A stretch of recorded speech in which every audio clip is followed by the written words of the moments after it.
28 सीटों पर उपचुनाव का मतदान होने के बाद कांग्रेस के पूर्व मंत्री जीतू पटवारी का बड़ा बयान सामने आया है, जिसमें जीतू पटवारी ने सीएम शिवराज सिंह चौहान और ज्योतिरादित्य सिंधिया पर तीखे प्रहार किए हैं।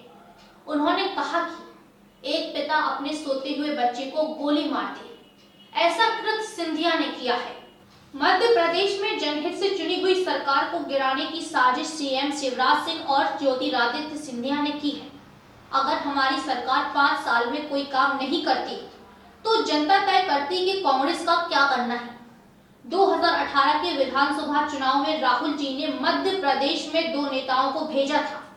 पहले कमलनाथ जी थे और दूसरे सिंधिया थे, लेकिन सिंधिया ने हमारी पीठ में छुरा घोंप दिया।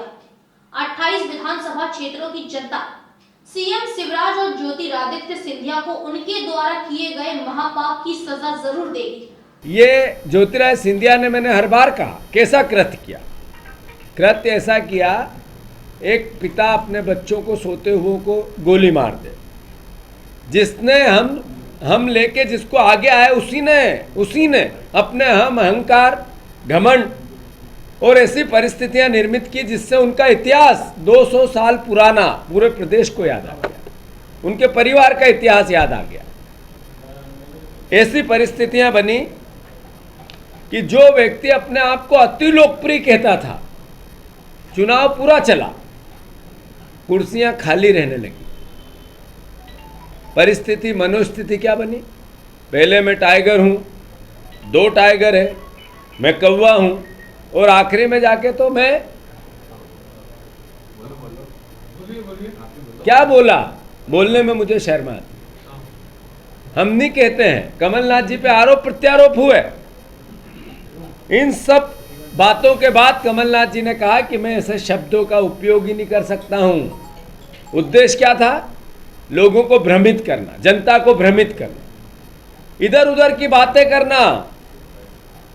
कमलनाथ जी अपने मूल मतक पे चलते रहे। उन्होंने समृद्ध मध्य प्रदेश की परिकल्पना को साकार करने में जो कदम उठाए, उनकी बात करते रहे। आलोचना करने के बजाय अपने विजन को बताते रहे। वो पूछते रहे आम जनता से कि मैंने क्या गलती की थी इन 15 महीनों, तो मेरे साथ ऐसा अन्याय भारतीय जनता पार्टी और ज्योतिरादित्य सिंधिया ने किया। उन्होंने कहा, मैंने जो वचन दिए लगभग 80% वचन 1 साल में पूरे किए, कोशिश की, आगे बढ़े, और चलते चलते हमारे पीठ में पूरा छुरा घोंपा, हमें धक्का दिया। वो अपनी बात कहते रहे। मैं मानता हूं 15 महीने की सरकार की जो परिस्थितियां, उससे परिचित कराते रहे जनता को। हर विधानसभा में उन्होंने 2 या 3 मीटिंग ली और हर जगह भारी बहुमत जाते से ही दिखता था। जिस तरीके से जनता का जनसमूह उमड़ा उनकी सभाओं में, अद्भुत था, अकल्पनीय था। कभी कभी परिस्थिति बनती थी कि कमलनाथ जी को समय दिया है वहां जाने का, आयोजक को 12 बजे का, पहुंच जाते थे 11:30 बजे। देखते ही देखते जब तक मंच पे जाते थे पांडाल फुल हो जाता था। ये घोतक था इस बात का कि जो पाप भारतीय जनता पार्टी ने किया उसके खिलाफ है जनता।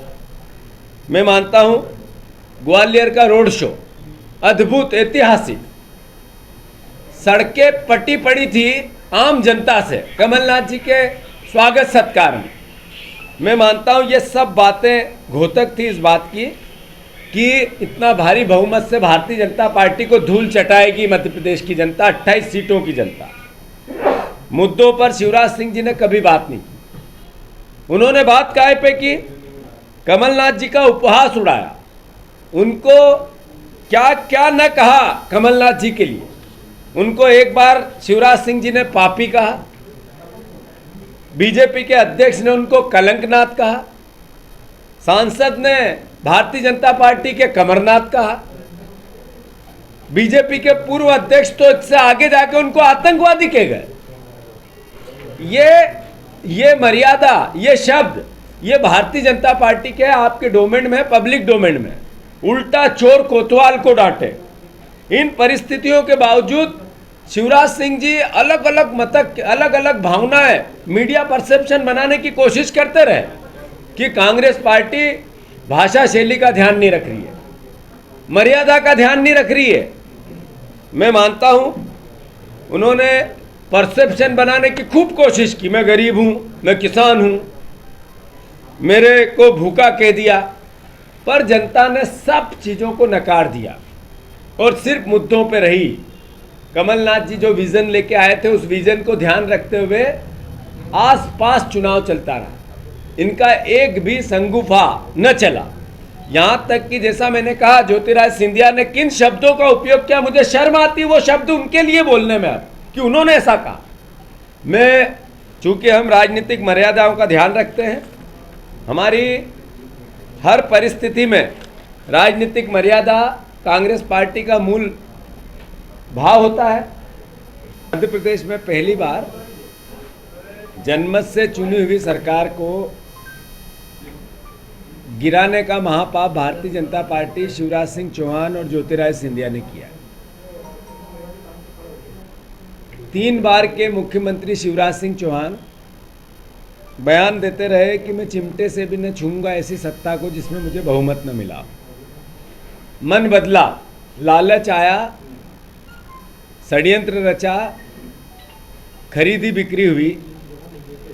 देश की सरकार से मिलकर, प्रधानमंत्री से मिलकर ज्योतिरादित्य सिंधिया ने अपने आप को और अपने 22 लोगों को बेचा। ये परिदृश्य पूरे मध्य प्रदेश ने देखा। मैं मानता हूं कि 3 बार जो मुख्यमंत्री जिस पद पर रहे, 5 साल का धैर्य, अगर हम में कुछ कमी होती और वो लगातार विपक्ष की भूमिका निभाते रहते तो शायद जनता विचार करती इस बात का कि कांग्रेस की सरकार के साथ क्या व्यवहार हो, पर ऐसा न हुआ। दूसरी ओर ज्योतिरादित्य सिंधिया 2018 में 2 चेहरों के साथ राहुल जी ने, कांग्रेस पार्टी ने मध्य प्रदेश के चुनाव में हम सबको भेजा था, कांग्रेस जनों को भेजा था, एक कार्यकर्ताओं को भेजा था जनता के बीच में। पहले नंबर पे कमलनाथ जी थे, पार्टी के अध्यक्ष थे,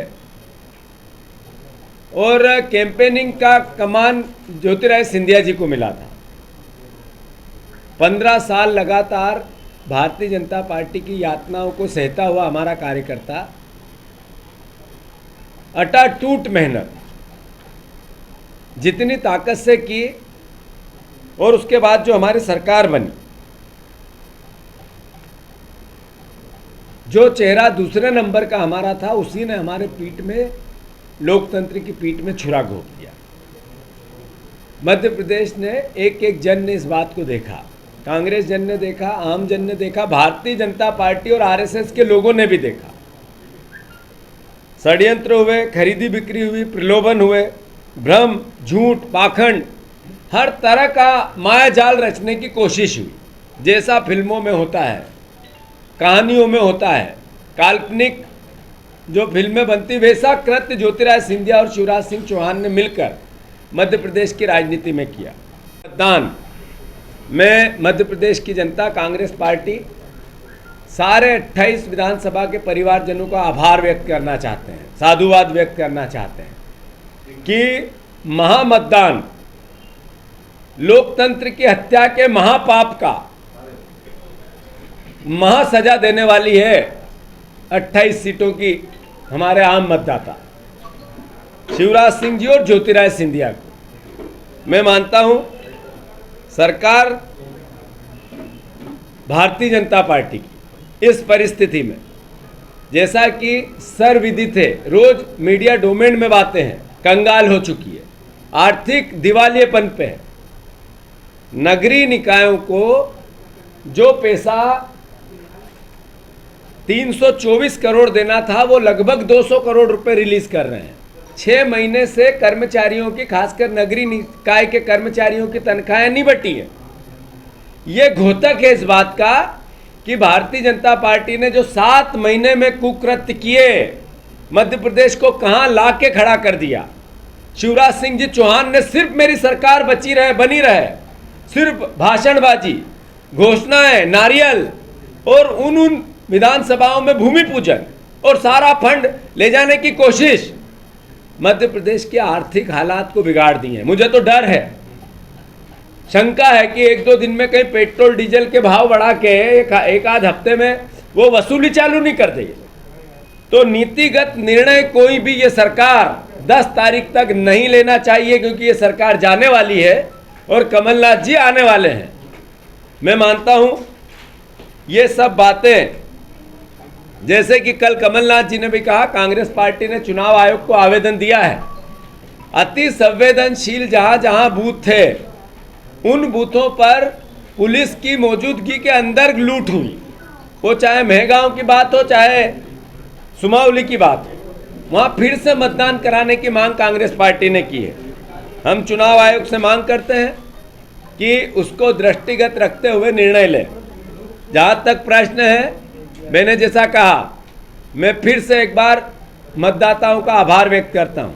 कांग्रेस पार्टी आप सबको हाथ जोड़कर धन्यवाद देती है। इतनी भारी तादाद में कोविड की इस महामारी में निकल के जो आपने मतदान किया, मैं फिर से लोकतंत्र के हत्या के महापाप का, भारतीय जनता पार्टी को महासजा देने का ये महा मतदान हुआ है।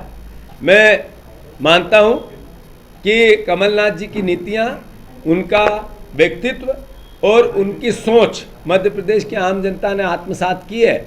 15 महीने के कामों को जिस तरीके से जनता के बीच में वो लेके गए, हम लेके गए, कांग्रेस पार्टी लेके गई, जनता ने आत्मसात किया है। 28 की 28 सीट पर भारतीय जनता पार्टी एक सीट पे ये नहीं कह सकती कि हम ये परफेक्ट जीत लेंगे। मैं मानता हूं कि ये अपने आप में बताता है कि उनकी हार हुई और कांग्रेस पार्टी जीत की ओर अग्रसर है। 10 तारीख बाद फिर कांग्रेस की सरकार बनेगी। धन्यवाद।